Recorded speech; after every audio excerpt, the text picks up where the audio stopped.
to another episode of Turn Left. I am your host, Indiana's own Dana Black, coming to you live. Yes, all the way live from Black Pearl Studios, where we talk about Indiana politics from the left side of things. Except for today. It is going to be a nonpartisan show. But that being said, y'all know me. I got a rant. So it looks like the GOP at the state level and at the federal level are having a 1-0 civil war. So I want y'all to understand, don't get caught up in this because you'll mess around and get eaten up and chewed out. But from Governor Holcomb and Attorney General Todd Rokita suing each other, and Todd Rokita saying that he should be the ultimate decider in conflicts between the governor and the legislature, no. I don't think you should be. I think you should sit this one out, bro. I think you should let this, and actually, I'm really kind of upset that Governor Holcomb has to go and sue. He had to retain counsel. Guess how that counsel's getting paid for, y'all? It's coming out of your tax dollars. You already know it's coming out of your tax dollars. So they can fight each other. And then you had 35 defectors. Now, this was actually a good thing. 35 defectors that said they do want to see a January 6th commission. I don't understand what's wrong with the other 174 GOP, other than they may have been complicit in the insurrection. And, you know, they don't want anyone to know what they were doing and when they were doing while the insurrection was going on. And that they may have had some input or, you know, given tours to people. We don't want any of that. But I have a feeling that if when they do, because something's gonna happen. I can see Romney, you know, behind the scenes, rallying the troops, trying to get folks to come on board and get this January 6th commission. It might happen. Only need 10. Or if they don't go with the commission, then Speaker Pelosi can just go ahead and do her thing like the Benghazi. I know y'all have heard people talk about y'all been Benghaziing it up. Y'all drugged my girl around till there was nothing else left. Benghazi, how much money did you spend on that? I think it was, what, $7 million? Something crazy. But y'all don't want to find out who was breaking windows and just doing unspeakable acts in our building? You don't want to know? Probably because of some of your homeboys. I'm just saying. But, you know, this GOP internal fight, there's a couple things that's going to happen. You know, there's the Never Trumpers. They, you know, the Lincoln Project people. Now, listen, I know y'all want to give Liz Cheney all the props in the world and blah, blah, blah, blah, blah. But I want you to know, Liz Cheney's not for you. Right now, she's the only one that's like telling the truth. That you should not get an award for telling the truth. But she is. So, okay. She's the only one that's got the cojones. Yep, I said that. But what I find even more interesting, y'all have to forgive me, there's a lawnmower in the back. What I find more interesting is Congressman Greg Pence out of District 6 didn't vote in favor of the commission. That's going to be interesting come holiday season, don't you think, when the families get together, that he doesn't want to find out who was screaming, hang Mike Pence? They were trying to hang your brother. They were going to hang your brother, but you don't want to find out who was trying to hang your brother? Dog, that's messed up. I mean, talk about your civil rivalry, sibling rivalry. That's insane. They tried to hang your brother. They were looking for your brother. Well, I guess with family like that, you really don't need any enemies, do you? But then also with a brother like that, it makes sense why Mike Pence has had no problem cozying up to the likes of one Orange 45. I'm just saying. And that's my rant. Hey, when the show is over tonight, I'm going to need you guys. You all are always asking me, how do you become a PC? Where do we find this information out? I hear you say to me, well, I got to know somebody. No, you don't. Well, you do know somebody. You know Indiana's own Dana Black. All you have to do is join the National Democratic Training Committee and the Indiana Democratic Party tonight from 7 o'clock to 8:30 for a free, mark it down, free virtual live training on what is a Democratic Precinct Committee person. If you're a part of your local Democratic Party's leadership, precinct leader, or local leader, this training is just for you. And we're here to help. So, the things that you'll learn about: recognize precinct committee persons' responsibilities, discuss non-electoral organizing in your precinct, understand tactics to maintain and engage precinct members after election day. So, this is an opportunity for you to figure out and learn how it's not about who you know. It's not about that. There's a process. And you can learn that process after you finish watching Turn Left. I'm just saying, wait till the show's over. Just wait till the show's over. Because we actually have a really great show. Because you don't, so when you think about being a precinct committee person, you have to run for that. And there's an election to that. Well, what if you don't win the election? That doesn't mean there's not a place for you. That doesn't mean there's not work for you to do. That's why we have the former Democratic Party, Vandenberg Democratic Party chair with us tonight, Edie. I call her Edie. I know it's Edith on the thingy, but Edie Hardcastle, who is going to explain to us what Map the Vote is. Edie, welcome to the show. Thank you, Dana. Thank you so much for having me. Well, before we get started, tell the people who you are and where you come from. Yeah, so I'm down here in Vandenberg County at the southernmost tip, southwest end of Indiana. And I've been here for about 18 years. I moved here to work at the university here. I teach biology, and I was I am a biology professor. And I got motivated to go beyond voting in 2016 with Trump. Like many, you hear many a story about how, folks understand there's more to do beyond voting, electoral politics. And that got me into some of the splinter groups. Our local Democratic Party wasn't, and I understand now why people need to take a rest after big elections. People are pooped. Yeah. But there were so many groups just popping up after 2016, so I became involved in Indivisible. And then we had a very, very active group around here. That was one of my first times to get to connect really to people across Indiana through that I'm still actually connected to. But that got me interested, believe it or not, in running for office, because you start looking around. You see who your representatives to the state house are, to Congress are, and then you start kind of understanding that these people that are representing you aren't necessarily representing you. Yeah, at all. They're right? elected to represent you, but they're not really doing it. And you start looking around, at folks that are just normal, average, everyday people, and you start realizing you don't have to be appointed by somebody special to run for office. And so I ran for State Senate District 49 and 18. And you ran a heck of a race too, by the way. The what? You ran a heck of a race too. Thank you. Well,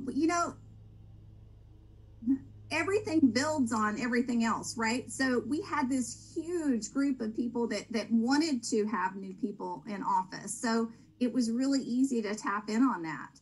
And then, of course, as you know, Dana, running for office is just like, it's like going to university all by itself. You just learn this whole new set of skills, and just learn how the inner workings of the political process. Absolutely. It was like, I likened it to either undergrad or going to a trade school, because you get like a crash course in how to study, how to accumulate information, to how to answer tests, because every time you talk to a constituent, it's a test.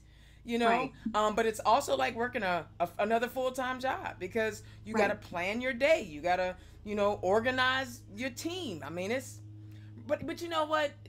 Tell the truth. You liked it, didn't you? You liked running for office, didn't you? I mean, there's parts that you love, like you love talking to the people, you love talking about issues. You hate, well, at least I hated asking for the money. Right?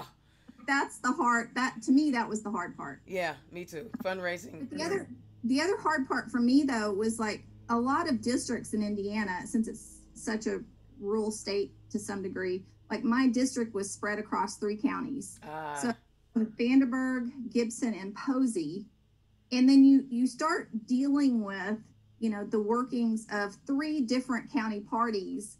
And you realize that people aren't talking to each other. And you realize that even with your own county, all that political infrastructure that really you assumed was working really well and would sort of be there to support you wasn't necessarily up to snuff anymore. And then you start hearing all the stories about how,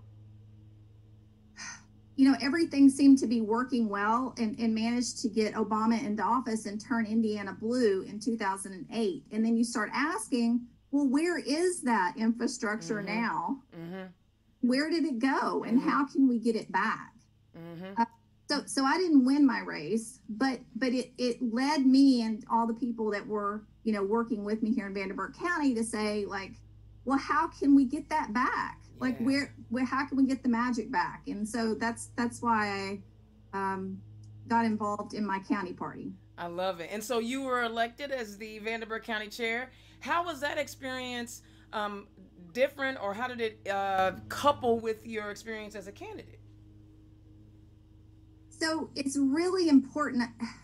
I don't think it's required to have run for office to be a county party chair, but it gives you a great insight into, the whole point of a county party is to elect candidates.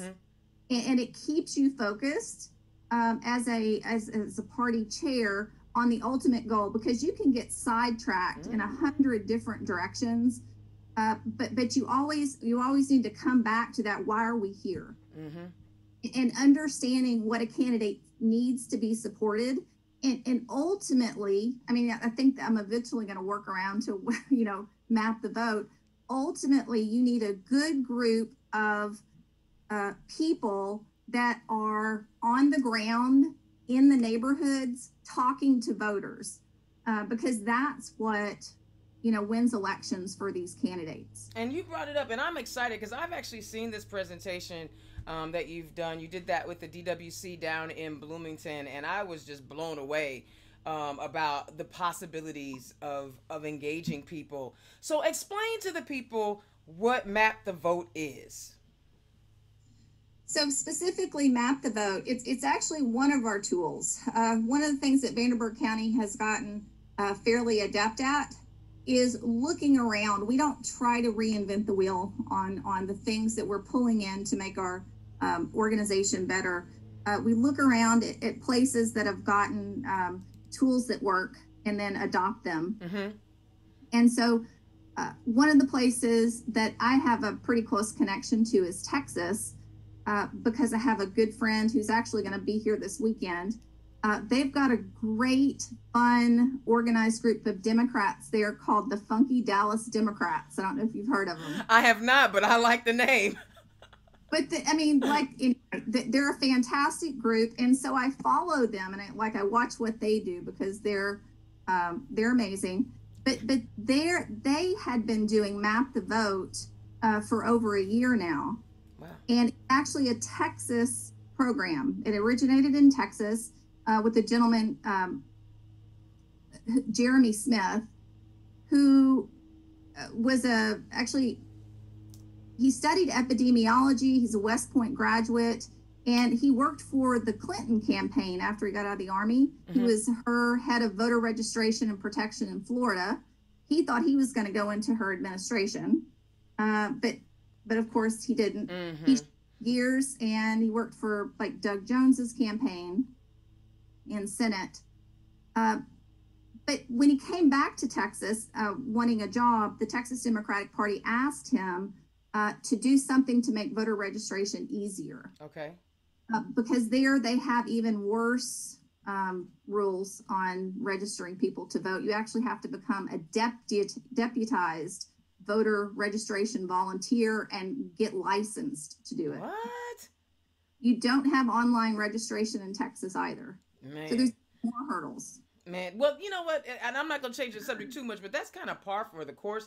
I don't know if you guys have seen, and again, this, I know you're nonpartisan, so I want to make sure that I stay up above the bar. But there are a lot of women's organizations, like League of Women Voters, who are, you know, pro-choice, and Texas just signed a law that basically said it turns all of your neighbors into tattletales, and they can, if they find out via conversation that you had an abortion after 6 weeks. Now 6 weeks, we all, now those of us who are women, sometimes our cycle doesn't even happen in 6 weeks. So how would you, anyway, so they got this thing that says if you get an abortion after 6 weeks, you can't do it, and your neighbor can sue you, the doctor who performed it, the nurse, anyway, Texas. So it only makes sense that they would make it incredibly difficult for people to be able to register voters.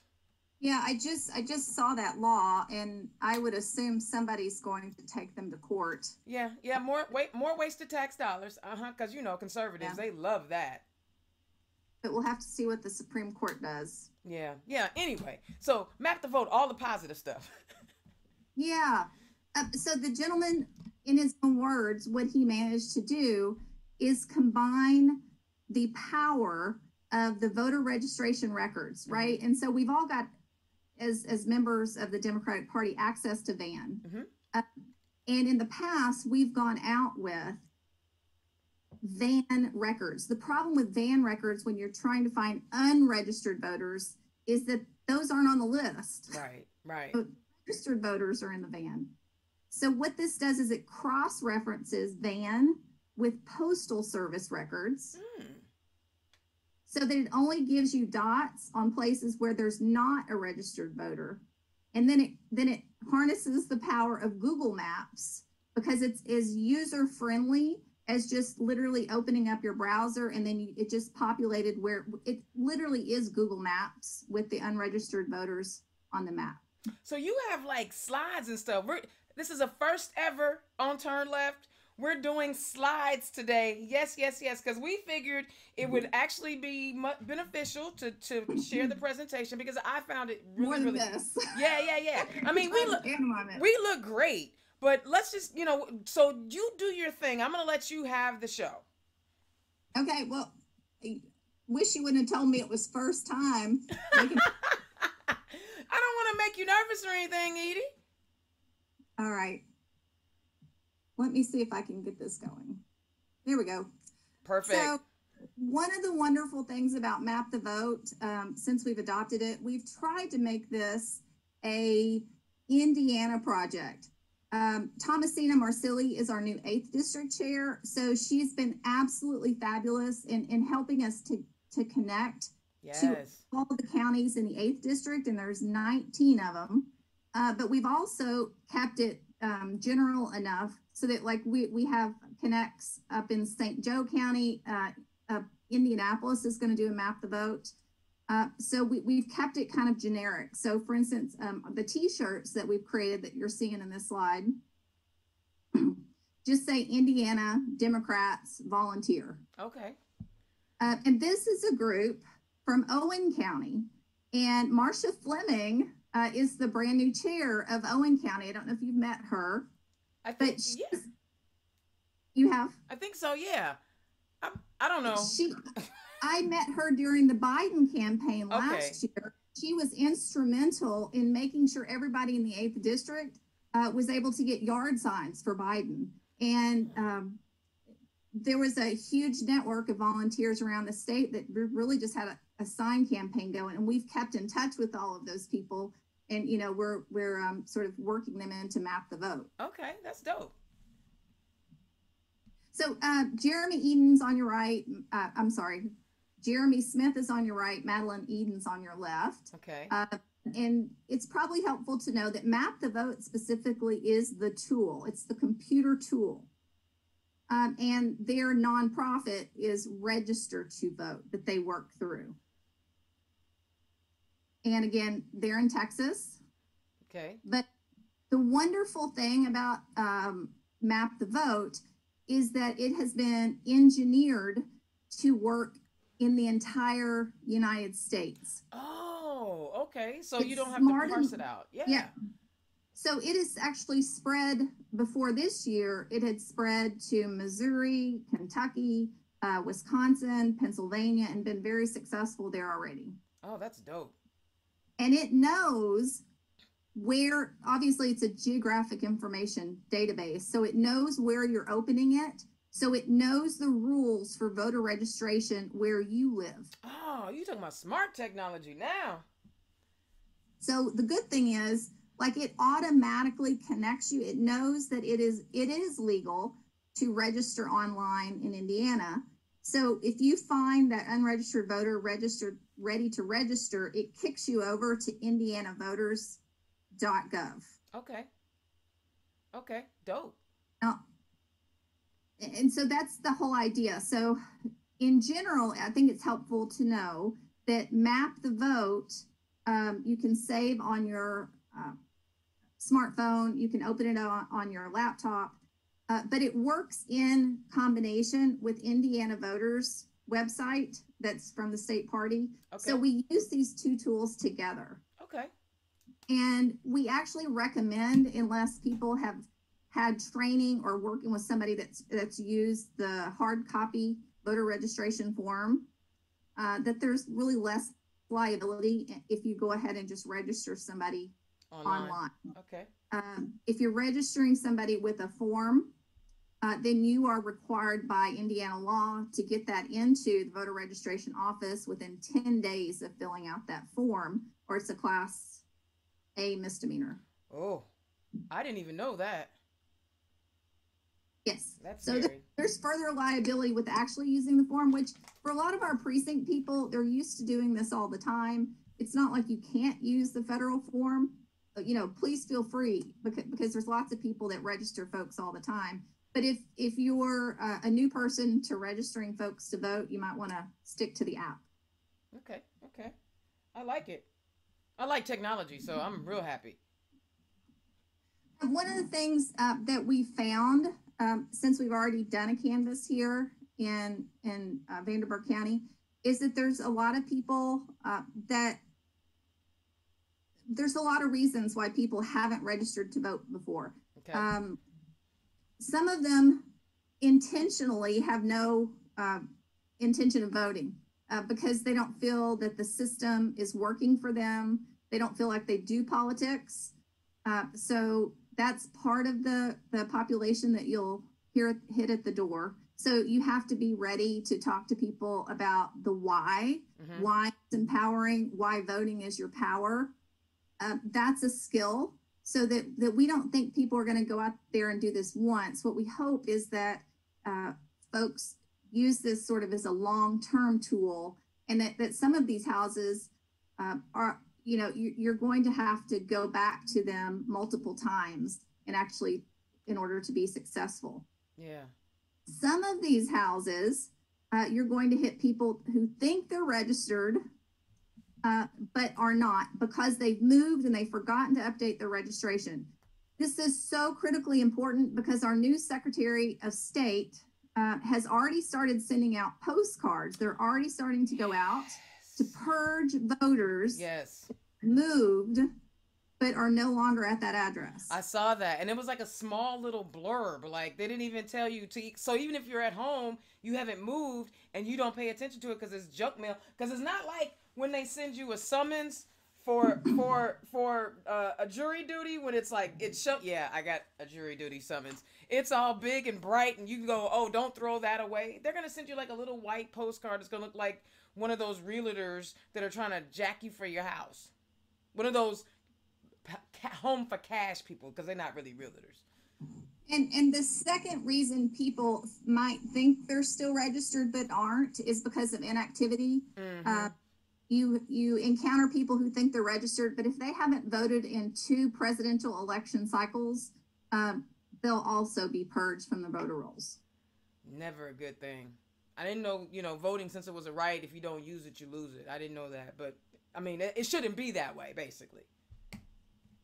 But again, there's all sorts of reasons that there's going to be a green dot on these houses. Okay.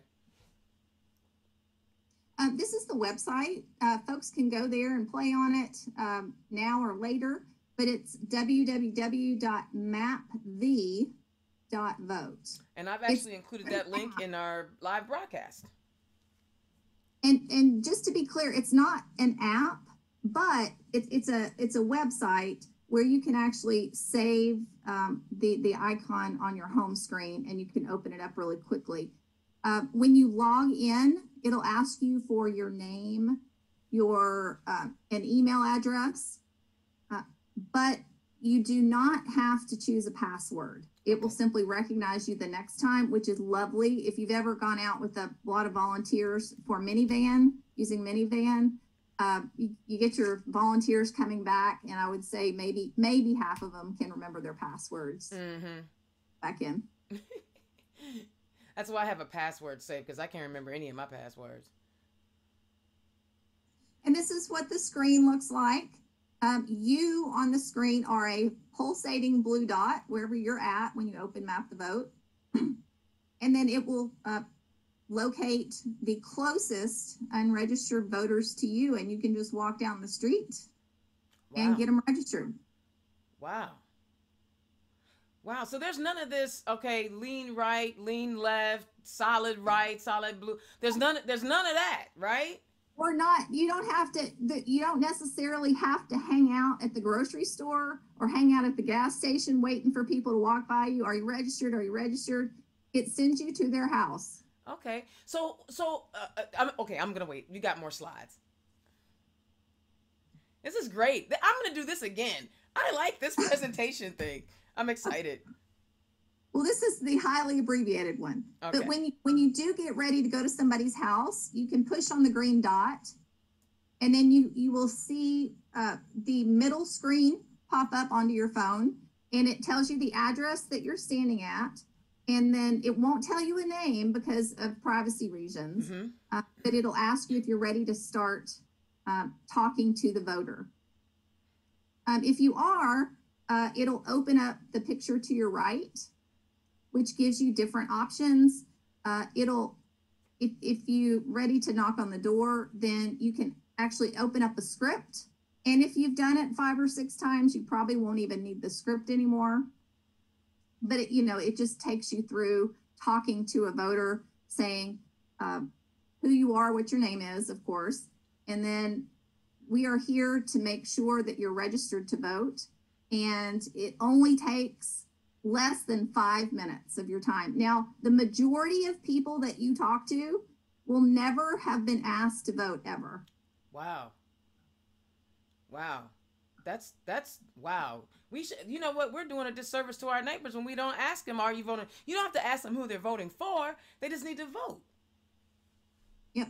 And that's how they recommend you approaching a neighbor, is to tell them you are a neighbor.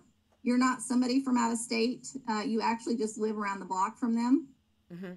Then you're there basically to provide a service. You're not there to sell anything. You're not there to solicit. Right. Well, and that's the thing. People need to understand there's a difference between soliciting and canvassing. So even if you have whole neighborhoods that say no soliciting, when you're registering voters or you're dropping off lit as a candidate, you are not you're not soliciting. And I want people to understand, like, why would legislators write policy that would prevent them from going to talk to their constituents? So I know some people want to tell you it says no soliciting.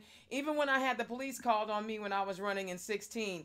No. There's a difference between soliciting and canvassing and trying to register voters. So, and if you have any questions about that, you know me, hit me up. I will be, there to help whoever's giving you grief. Yes, I said that. So one of the things that, one of the tools that we've created in order to have something at the door to leave with the resident is the flyer that's on the right. It basically sort of gives us some legitimacy when you're at the door that we really are here to register you to vote. And it's the right side of the screen. We've created these. They're just a quarter page, and we can share the file so that you guys, anybody could use the file and print your own. Okay. So after you talk to the voter, we recommend that you actually just go directly to the Indiana Voters portal, which is indianavoters.in.gov, and check their registration there. Okay. Because that is the most accurate confirmation that you're going to get. And all you need to check the registration, you don't need a driver's license. All you need will be their name and their birth date. Okay. And can confirm whether they're registered literally in a minute. That's dope.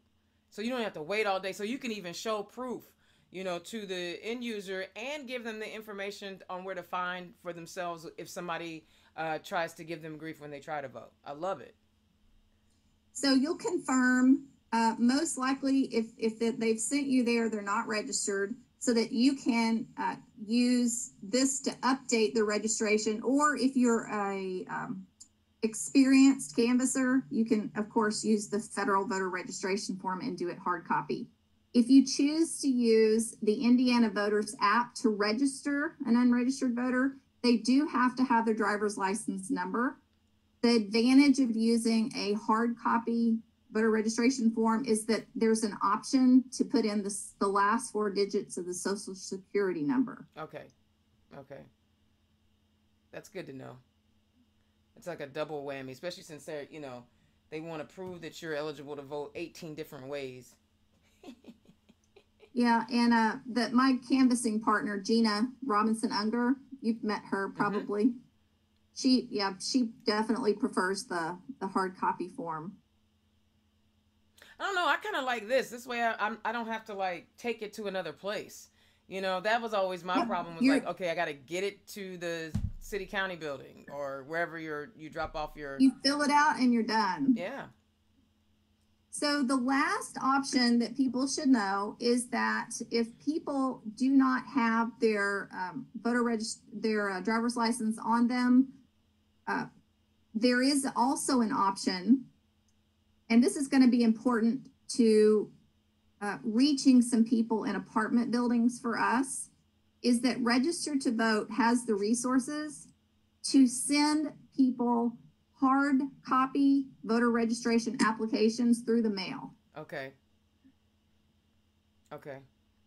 So you can choose, and this is what a training I sat in on in Texas they were doing. They were trying to specifically just reach people in apartment complexes that they couldn't enter, is that when you punch on a specific apartment, it'll tell you all the addresses in the apartment where people are not registered. You can use this to send them a voter registration application in the mail. Oh, that is dope. For free. You can do it for free. And so that's one of the next steps we're talking about is getting some folks and having a day where we're trying to reach out to some specific apartment complexes where there's lots and lots of green dots. I love it.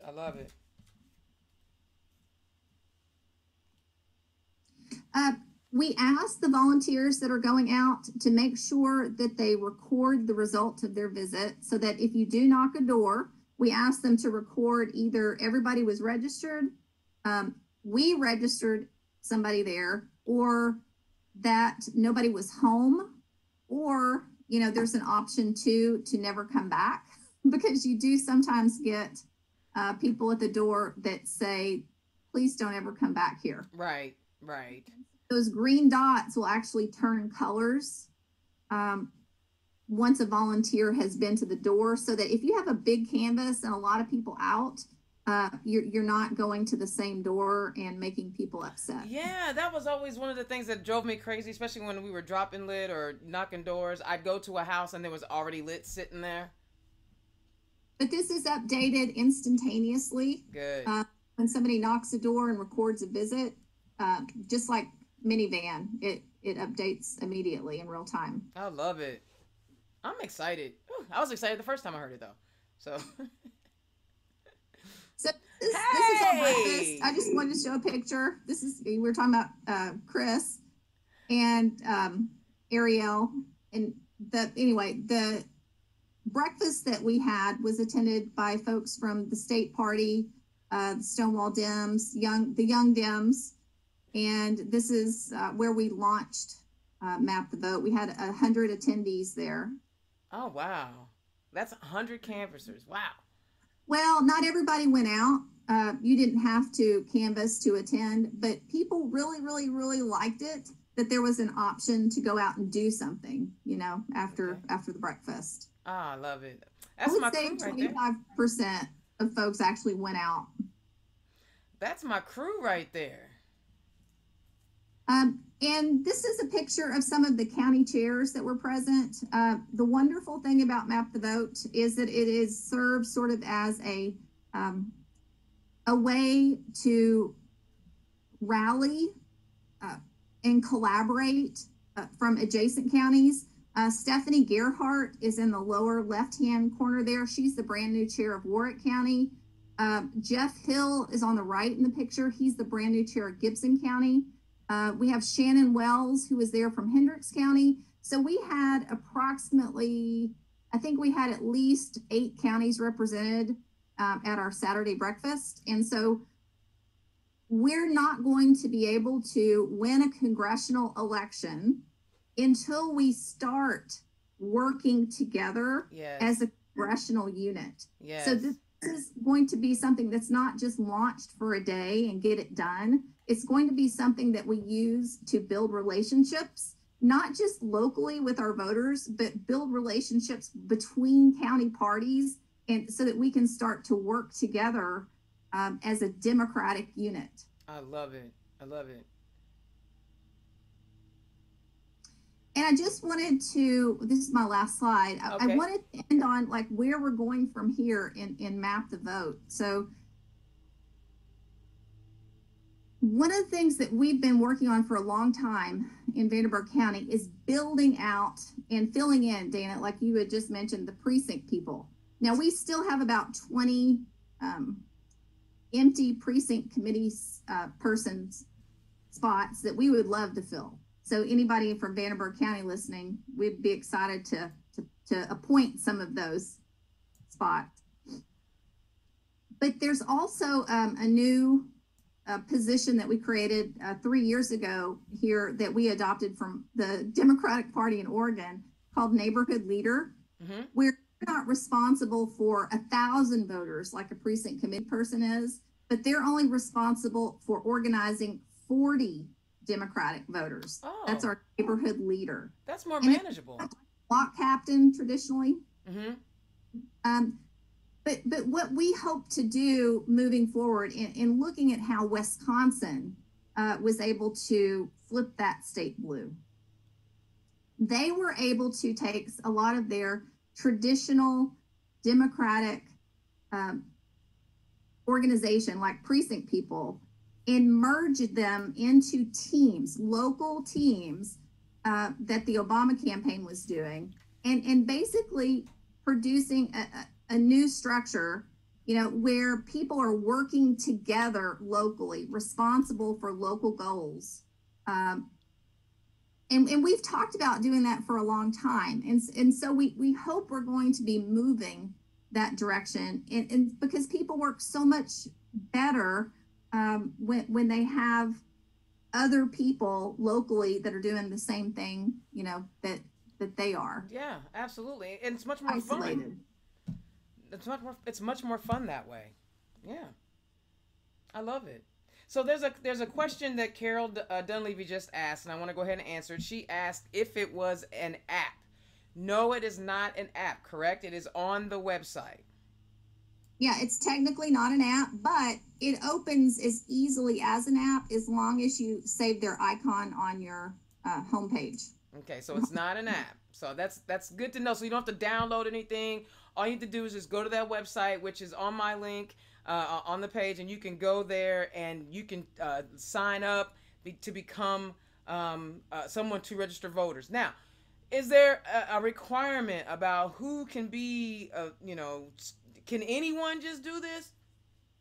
Anyone can do it. And because it's a nonpartisan tool, the Democratic Party is using it in Vanderburgh County, but also in many places, all sorts of nonpartisan groups like the Legal Women Voters use Map the Vote.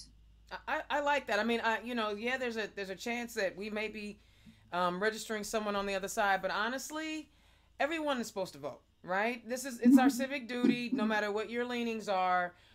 Everyone is supposed to vote, and I think that is the most important aspect about all of this, because we still have an incredibly low turnout, right? I mean, our democracy is supposed to be the example for the rest of the world, and we don't even most of us stay home.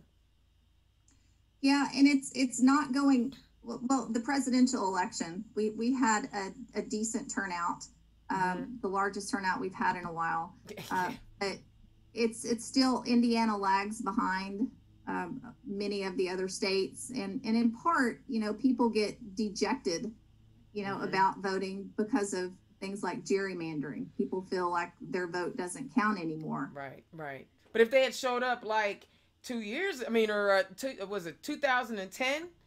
They had showed up 2010, and voted then, the gerrymandering wouldn't been as nearly bad, but we were all excited. Oh, Barack Obama. And we stayed home. And then all those, now, of course, there's always a pattern and things flip around, but if we had just shown up for those midterms and shown up for those off-year elections, some of this stuff wouldn't be like this. So we have to be diligent all of the time, not just during a presidential election. Yeah, and I think we have to stress too that there's certain offices that they can't gerrymander. Right. We didn't have to have Todd Rokita. We didn't. That didn't have to happen because, again, you can't gerrymander Indiana. So if we could get organized and get a great message, we can get some of these really great candidates that we have running into office. And as you say that, I mean, think about this, y'all. That means we can't gerrymander the Senate race. That means if we listen to us now. In 2 years, yes, all the Congress folk will be up, but there'll be a Senate seat up as well. And you can't gerrymander it. So if we get out in these districts and we begin to register voters, you never know what might happen. Look, I mean, again, you guys talk about, I hear it all the time. I've read it for the past 6 months. We need to Stacey Abrams up Indiana. Well, I don't think we need Stacey Abrams. We got Edie Hardcastle. Edie Hardcastle is just showing you how to map the vote. This is what you have to do. This is another way between grid, between hope, between the party, and now map the vote. There are so many ways for you to do the simple things. I know it's not glamorous, right? There's no glamour. 75% of it, and I was just talking to Marcia Fleming about this, 75% of this succeeding is just showing up. Just show up, because it's not glamorous. It's a lot of hard work, but we're already getting results, and just showing up is what it takes to win these elections. So for the people that have actually physically used the app, not the app, gone on the website and used the tool, because I want to make sure that I say that correctly. What kind of feedback are you getting from firsthand users? 2 things. We know for a fact, after having a lot of canvassers out in the field, is that it is locating unregistered voters. We know we're getting to those unregistered voters, but some of this population that we're hitting are voters that are potential voters that don't feel like they could have an impact in the system. Okay. And we've had conversations about that where we understand one knock and one ask isn't going to get us where we need to be. So that's where these neighborhood teams, I think, are going to be critical.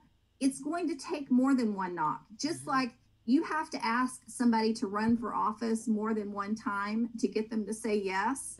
We're to ask them more than once to get them to register to vote and talk to them about our why. Like when I'm at somebody's door one of the things that's my why that I am out there is because I'm a strong supporter of our public education system. I've got a child in public school. I went to public schools. So I feel passionate about not destroying that system that we have that's critical, for the health of our state and our kids. Absolutely. And so people need to get out there and start telling their personal stories. I know that's scary for the first time, but once you talk to volunteers that have gone out in a group and in a sort of a non-threatening way, they realize, people aren't going to bite your head off when you're at their door. Many times they're actually appreciative that you're there. You get many more of those than you get off my porch. Yeah, because people want to feel engaged. They want to feel a part of the process. And even as the gerrymandering is happening, if you are actively reaching out to them saying, hey, your vote counts, your vote matters, you never know what you might change. Also, me personally, I would take it as an opportunity if you find out, because you're going to find out what they think when you're talking to them, right? You're going to pick up on cues. You're going to pick up on different languages, right? That's an opportunity to invite them into the party. Right, exactly. So that's one of the things we talk to our volunteers about, because we have events every month. And if they are positive, we definitely want people to invite them to the next thing. Like we have another breakfast June the 19th talking about infrastructure, free donuts, come hang out with some other Democrats. People think there aren't Democrats in Indiana. And, at least in Vanderburgh County, there's as many or slightly more than Republicans. We just don't turn out consistently as they do. Yeah, and there's a lot of reasons why, right? I mean, and we're not gonna I'm not gonna ever disparage anybody about what their reasons are. But one of the things that I don't like is when they say that they're afraid to be. Because the other side has been much more aggressive. I mean, they can talk about Antifa, anti-fascism all they want, but I'm sorry. It wasn't Antifa that was storming the Capitol building. And so it can't... And if it was, they would have wanted that January 6th commission to find him, right? Don't we want to find Antifa? You would think. Oh, no, but King Orange 45 told him, vote against it, and I don't know. I don't know if I could be that weak. I mean, Edie, I tick off people all of the time because I'm just not that weak. I am going to say so. I mean, what are you going to do? So I tell people, don't be afraid. These are your neighbors. You know what I'm saying? And you never know. Karma's a mother, and they may mess around and need you one day. So you need to be ready to be there when they need you with that positive energy and love. Because if we do things with positive energy and love, that's what we're going to get back, right? And that's what we need to do this year is we need to be present in our communities. We need to be out there as Democrats building these relationships now, because next year when there is an election, it's almost too late to do it. Right. Next year when we go in, if we've been there this year, they'll know us already. They'll know we're their neighbors, and they'll be much more likely to listen to us about where it is to go, to vote, when to vote, that sort of a thing. And one thing I meant to mention, one of the hesitations people have had about using Map the Vote is, you hear this actually with our own party, is that, well, I don't want to register Republicans. But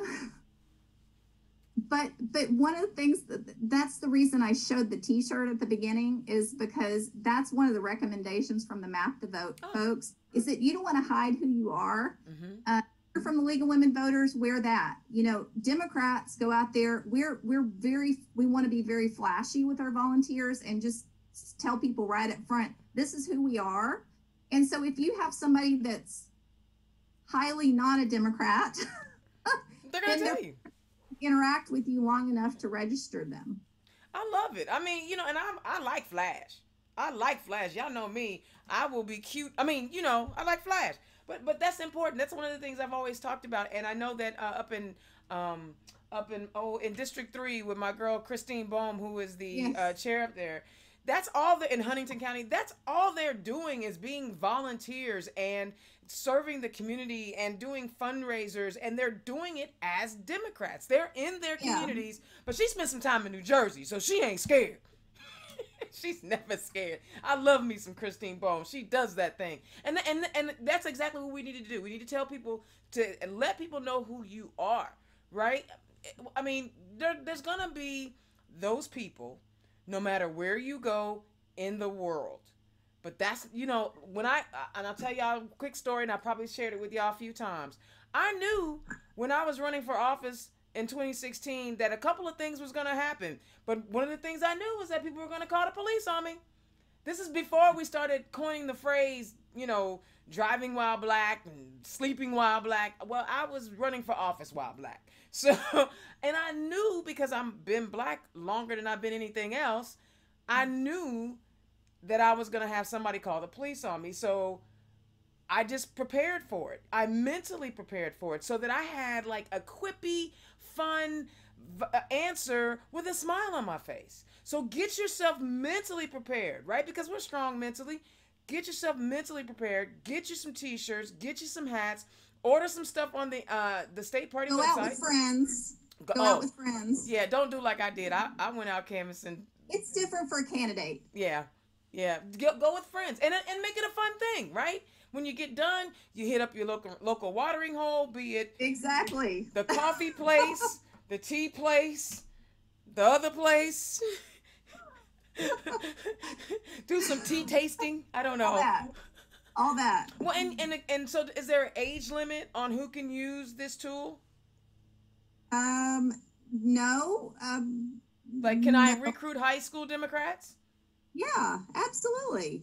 Yeah.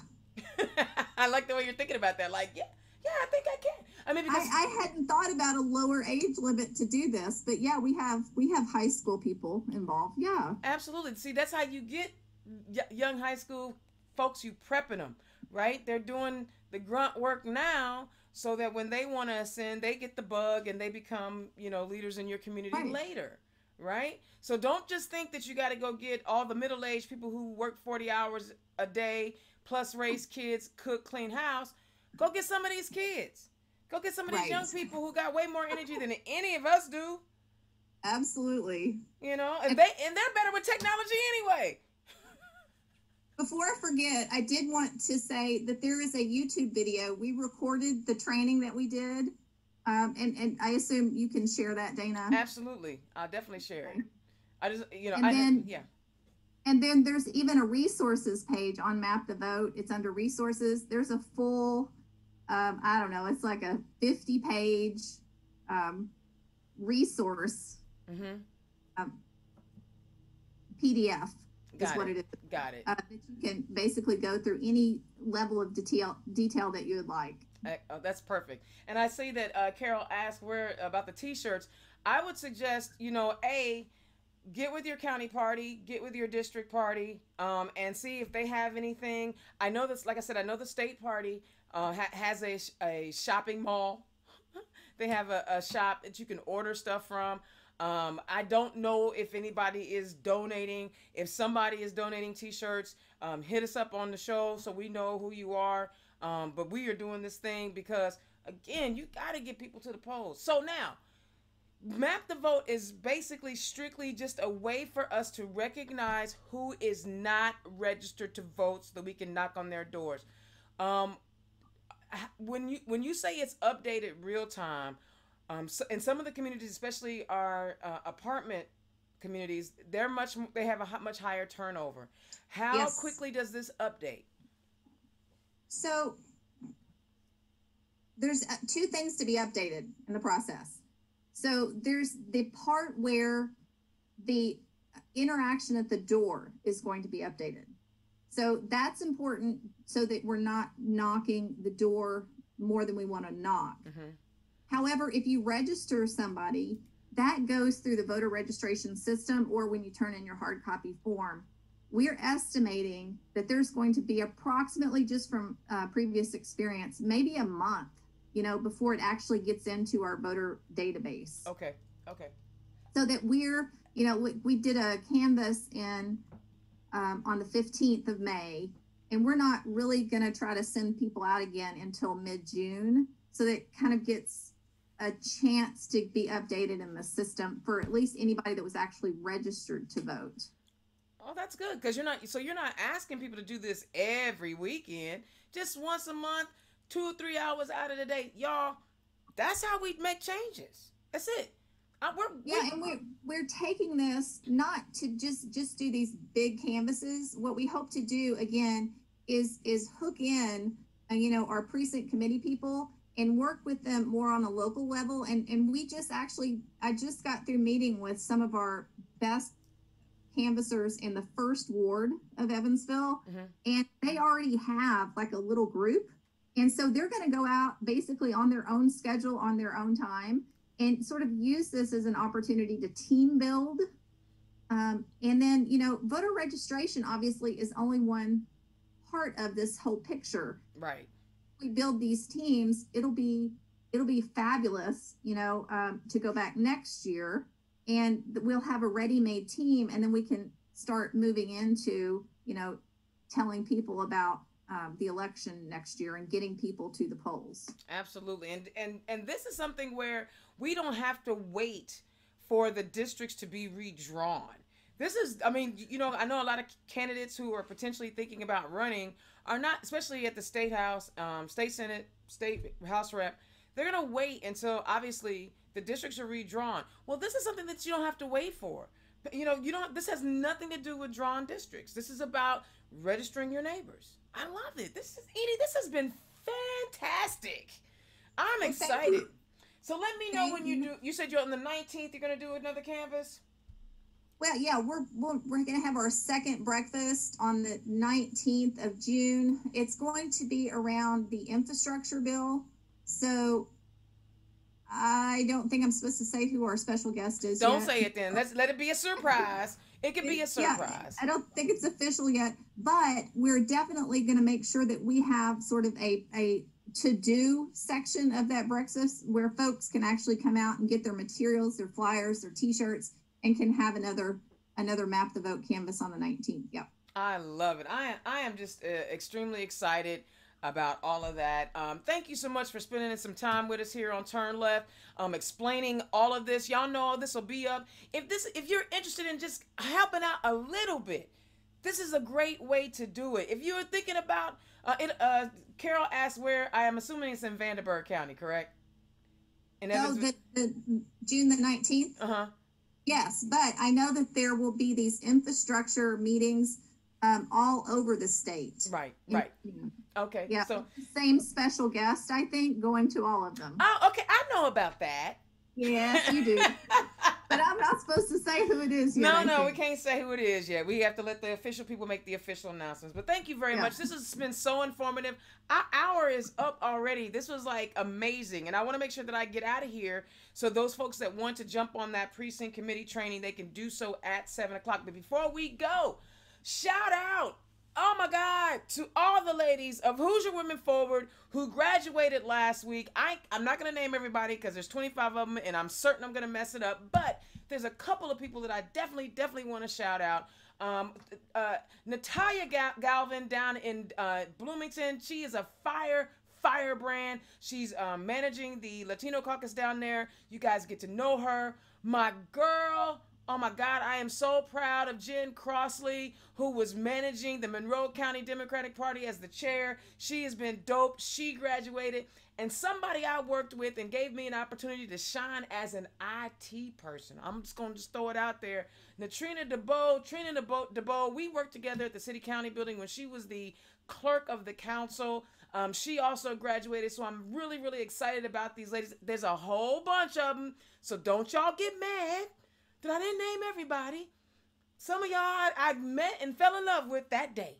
But y'all, if you want to be involved with Hoosier Women Forward, you heard the show last week. Y'all go on the website, Hoosier Women Forward, HWF. I don't know y'all can go look it up. Google it. Put your application in and become the class number 4. Class number 4. All right, next week, y'all. a little angel told me I can ask this particular guest really tough questions. You know, we always talking about criminal justice reform. If you guys read, if you read the IBJ, I submitted an article again to the forefront, highlighting the fact that there was a bipartisan piece of legislation that came out of our state house. It is a step in the right direction. But one of the things that we have to have in order for us to have any idea of what it means to have criminal justice reform, it can't just be about what the defense and the offenders do and the everyday citizens. You've got to have it from the other side too. You got to have prosecutors who understands folks' humanity. You got to have their humanity. And I am so excited. The prosecutor that has been putting the state house on edge, baby. He's been bringing the funk since he was caucused in back in 2019. Y'all, I'm having on the show next week Prosecutor Ryan Mears of Marion County. I'm telling you, this man is doing amazing things.